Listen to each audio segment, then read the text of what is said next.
Greetings, ladies and gentlemen, it is I am the one and only Maxi here once again, and I am back for the likes of the Maxi Toys videos. So ladies and gentlemen, welcome back for some more of Let's Play of Sonic the Hedgehog, or most people call it Sonic the Hedgehog 2006, for the Xbox 360 / PlayStation 3. So, last time, we did somehow manage able to get started with the forms of the very hard mode, specifically enjoy the forms within Sonic's portion of the very hard mode, by able to actually experience not only Wave Ocean, as well as Dusty Desert, alongside with White Acropolis, Crisis City, Flame Core, and Radical Train. And overall, we actually did those runs quite well, even though despite the fact that we did occasionally mess up at one point, to be more specifically in the Mark Speed section in Journey Forms within Radical Train, but that's besides the point. So today, for this video, is about the fact that we're going to be continue going on into the forms of the very hard mode as Sonic. And because of that, speaking of which,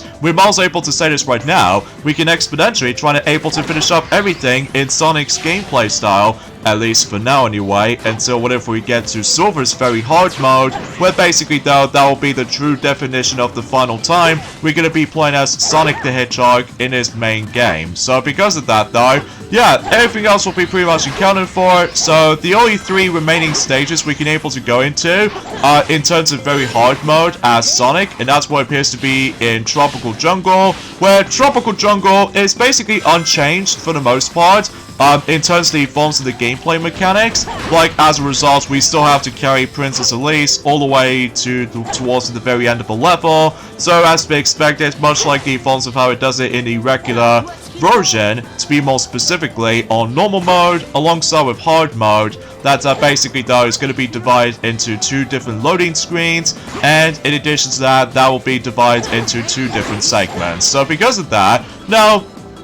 for the most part, the first segment is basically self-explanatory. The only time is a little bit tricky this time around though, as you can see, that we have to keep on going from vine to vine for the majority of that particular segment, as you can tell, because if you made one wrong move, then obviously you have to retry that particular segment all over again. So because of that though, yeah, everything else will be come to expect. And speaking of which, this is going to be the final time we're going to be seeing Sonic carrying Princess Elise throughout the majority of the level itself, because as far as I'm aware, is that, well, that'll be it for the sake of the forms of the majority of the gameplay styles for Sonic anyway, aside from the fact that, well, exponentially speaking now, we might come across into the Mark Speed section for the final time for this entire playthrough, so just to ensure for the fact that we can easily manage to take care of the forms of the frustrating segments from time to time. Oh, here's something a little bit different, and that's what appears to be about the fact that in very hard mode, in Tropical Jungle in Sonic's portion anyway,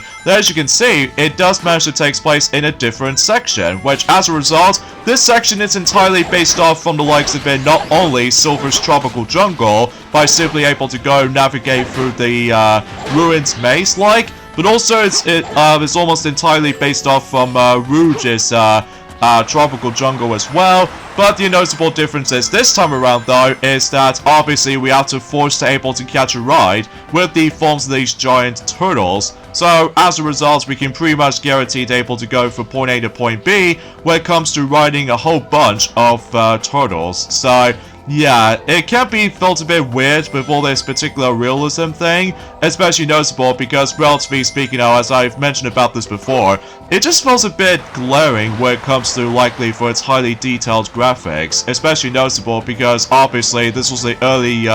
Xbox 360 and PlayStation 3 title, especially noticeable because this was definitely the first ever Sonic game to be released, not only on the Xbox 360, but also on the PlayStation 3 as well. So yeah, you get the idea about the actual full glance about it. So because of this though, and if you don't manage able to catch a ride with the turtle in time, you fell into the water, while if you basically run out of energy for Elise's magical orb, obviously though you fell into the water, and obviously you have to able to go through like,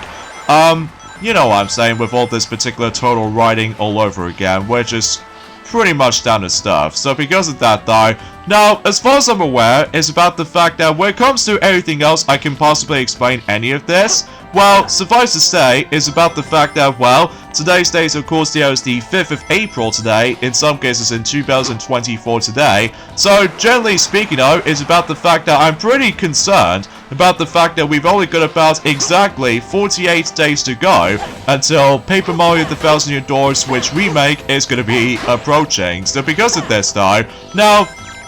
before we get into more details about this though,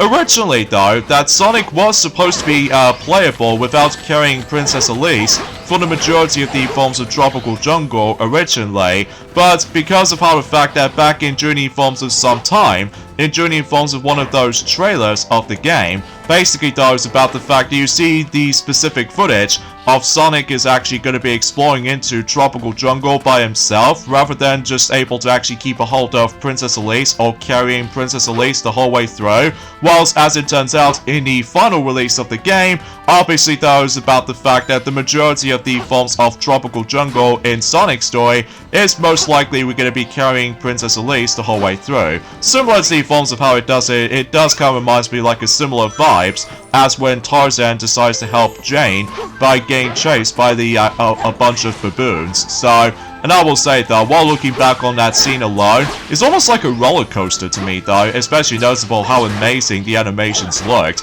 Well, then again, we'll talk more about the forms of Tarzan eventually at some point in the future, just because no matter what though, like we've already established that before, that film is expecting to be able to become 25 years old later on. So that'll be a good coincidence to able to actually celebrate that particular film's release, because aside from the fact that as far as what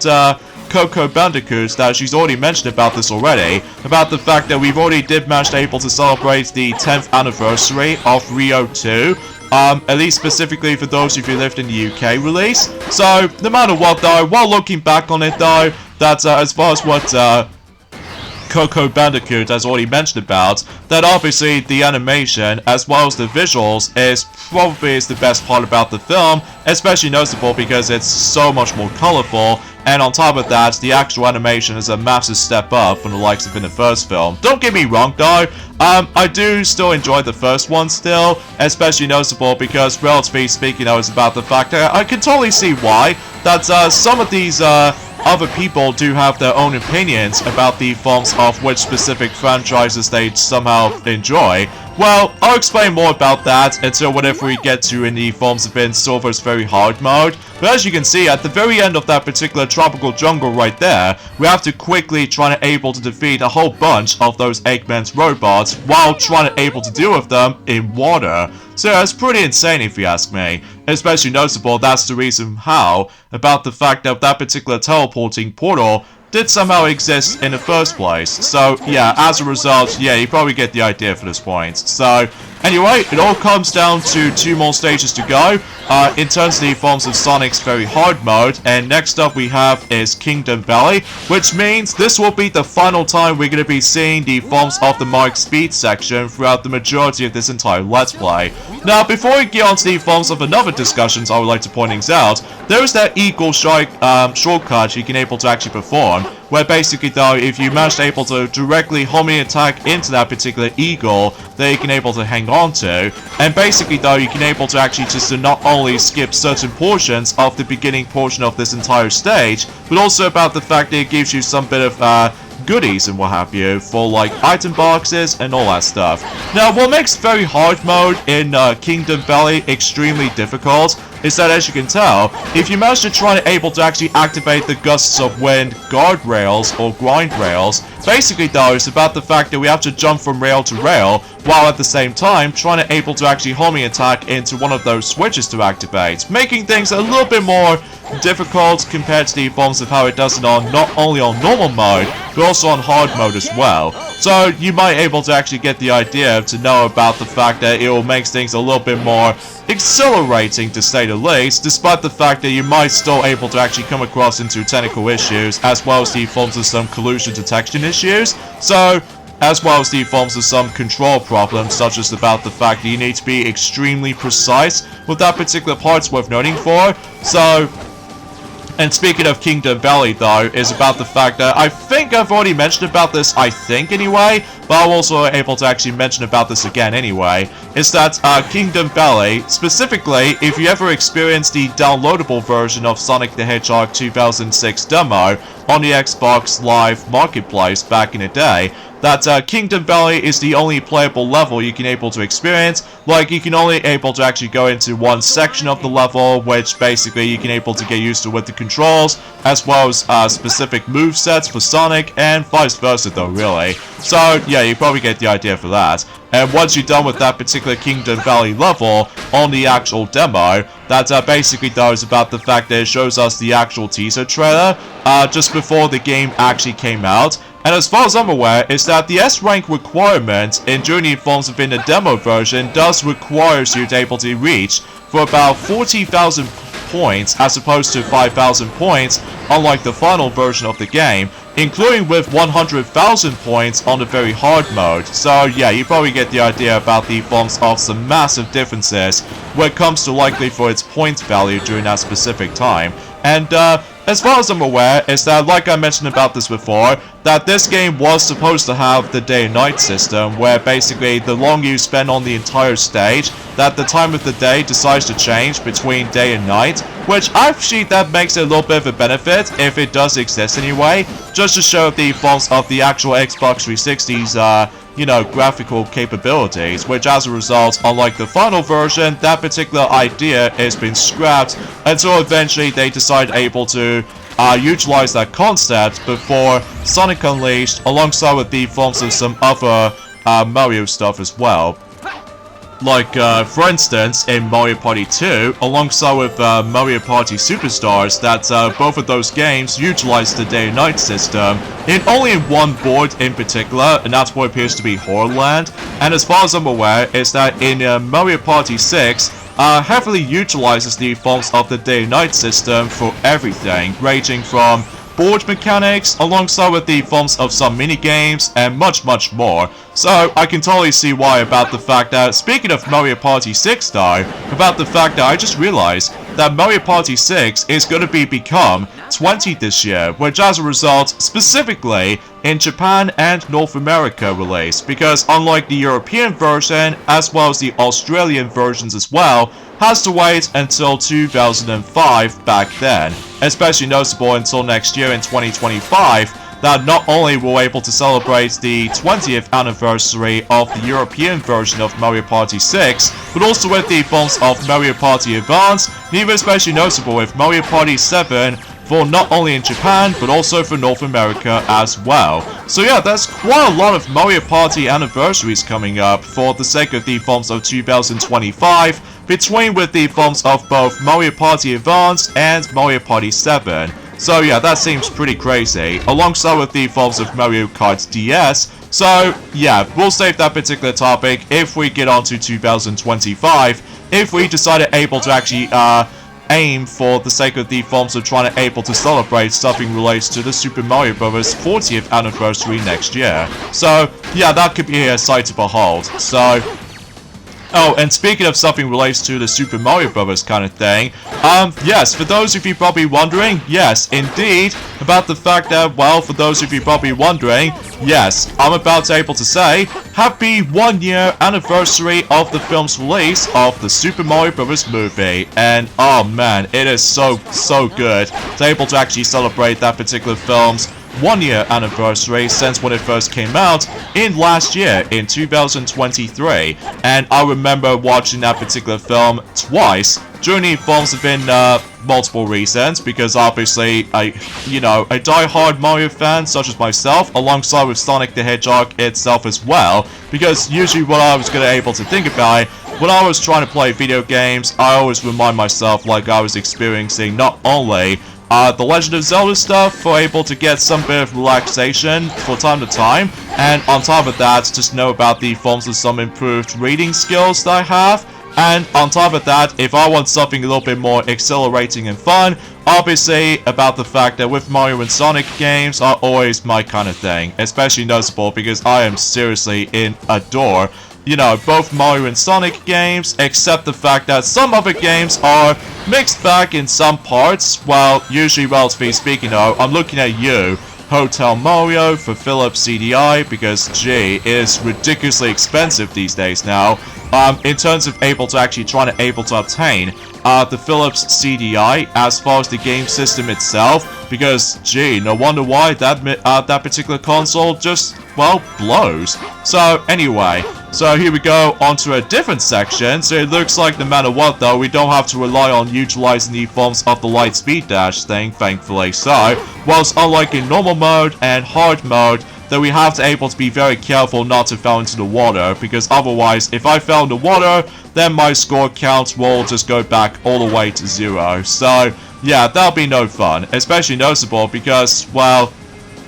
it wasn't until whenever we get to, the final Mark Speed section in this entire playthrough. Obviously, no matter what though, it will get a lot more difficult though, which is especially noticeable because obviously, you know, we're still on very hard mode as it is. So, and unlike the forms of how it does it on normal mode, alongside with hard mode, that we're supposed to be able to take care of a whole bunch of robots, well, as it turns out, you can able to actually go onto the actual, well, as I say, hang on to an eagle, so that way you can able to actually go into, what else? The final Mark Speed section of this entire playthrough, and sure enough, it's gonna be brutal, not only because, again, if you get hit,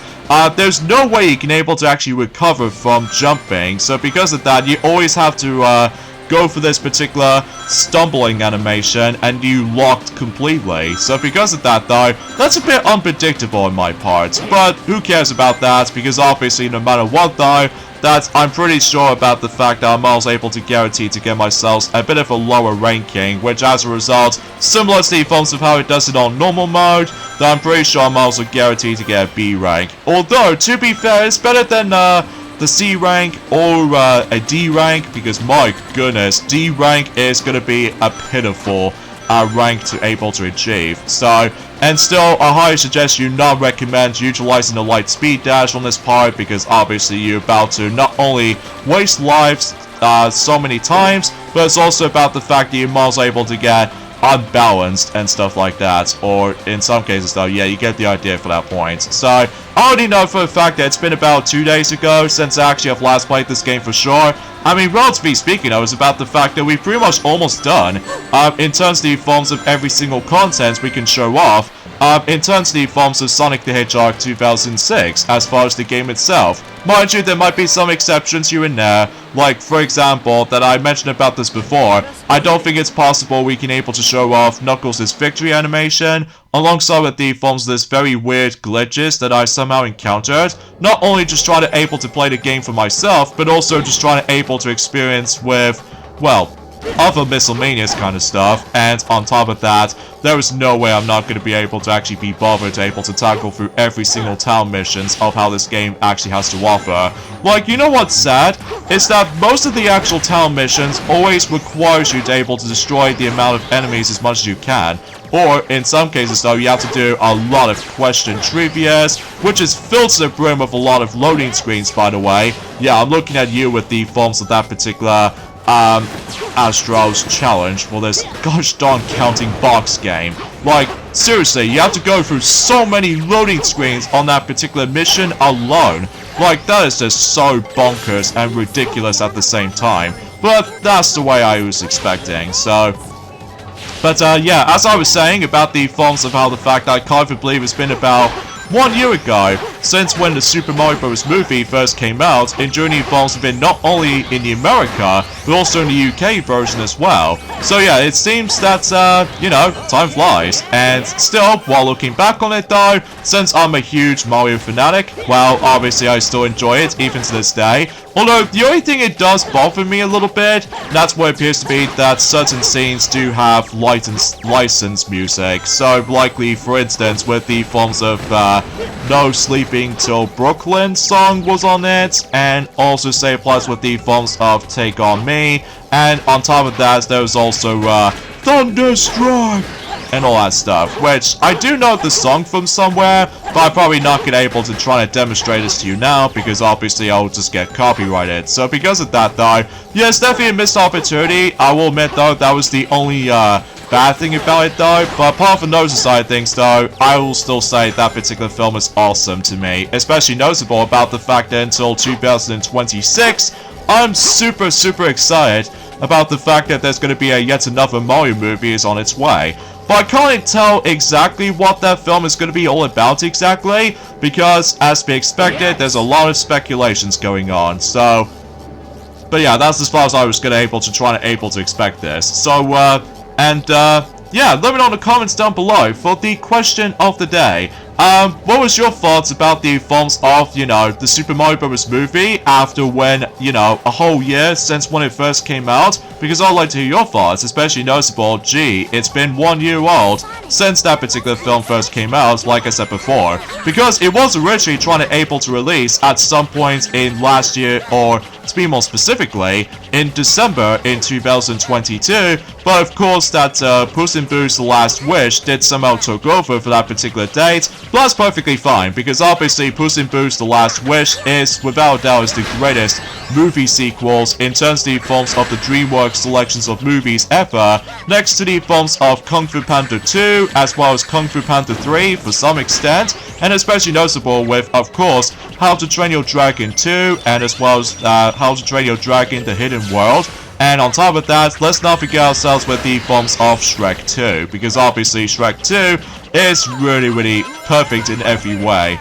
especially noticeable because of the films of how the fact it makes sense to me. So, whilst unlike Shrek the Third though, it really disappoints me so much, and it makes me sick every single time whenever I did manage able to see one of the babies enjoy the films of certain scenes that somehow just throwed up, and it's just, ugh. I seriously just hate that film so much with Shrek the Third. I know it's entirely, in my opinion, related, but still, everyone else has their own opinions, which, as a result, yeah, I'm biased, I guess. So, anyway, and of course, yes, as far as I'm aware about the fact that Coco Bandicoot has already mentioned about this before, that I can't even believe that Home on the Range is now 20 recently, which, gee, was it worth it? Not really, especially noticeable because that particular film in mind did really kill 2D animation when it comes to Disney projects and stuff like that. Although, to be fair, that it wasn't until not only in 2009, but also with 2011 respectively, that obviously in 2009 did somehow manage able to give a 2D animation another chance thanks to the films of The Princess and the Frog. And I still found that film to be really awesome. And as far as Winnie the Pooh is concerned in 2011, it was alright. But unfortunately though, the box office didn't exactly go exponentially well for that particular film of Winnie the Pooh, mainly because of the amount of films in 2011 is extortionately expansive, likely also for its box office earnings. To be more specifically, thanks to the films of the release of Harry Potter and the Deathly Hallows Part 2 around that time. As well as from that though, Cars 2 exists, which as a result, yeah, it's definitely one of the weakest Pixar films ever made, which as a result, yeah, I'll get into more details about the films of some other stuff in the future, because for now, there's also another topic I want to point out, and that's what appears to be about the fact that, well, as it turns out, it's about the fact that we just somehow realized that the Class of Heroes 1 and 2 Complete Edition is going to be releasing on the Nintendo Switch at some point on April 26th. So, yeah, that's to be expected and all that stuff. And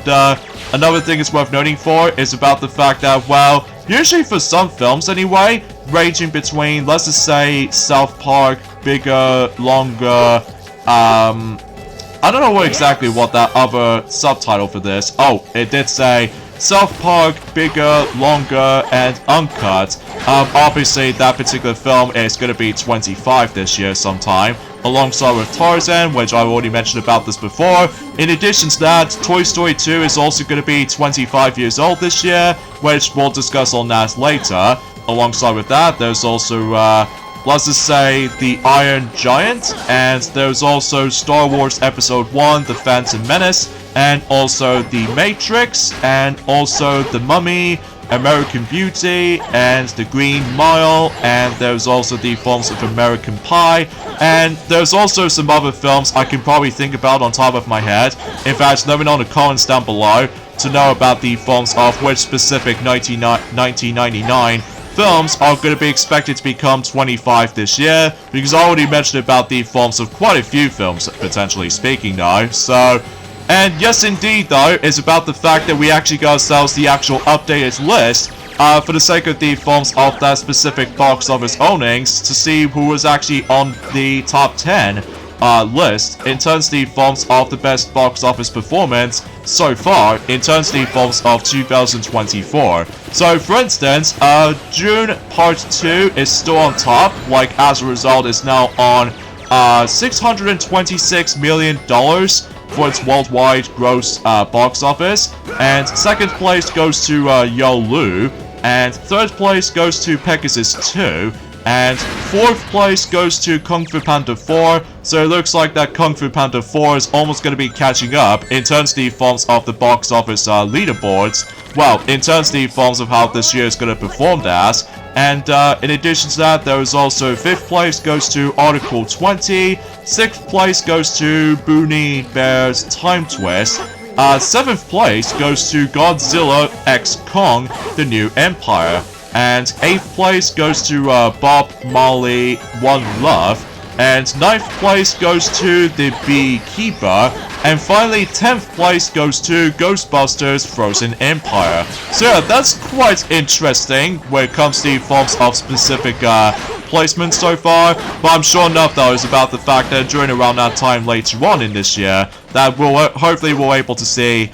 specific results, not only for the likes of Inside Out 2, but also with the films of, you know, Deadpool and Wolverine is expecting to be appeared somewhere. And let's not forget ourselves with the films of Sonic the Hedgehog 3. Speaking of Sonic the Hedgehog 3 though, is that I've noticed about the fact that I believe we've only got about 21 days to go, or technically 3 weeks left, until Knuckles the series is going to be approaching at some point. So because of that though, speaking of Knuckles though, is that as you can tell, this will be the true definition of the final time that not only we did somehow play as Tails, but also with Knuckles as well. Because, as far as I'm aware, is about the fact that once we've done every single aspect in terms of the forms of very hard mode in Sonic's playthrough, then obviously we'll have to move on to the next character playthrough in terms of very hard mode. So,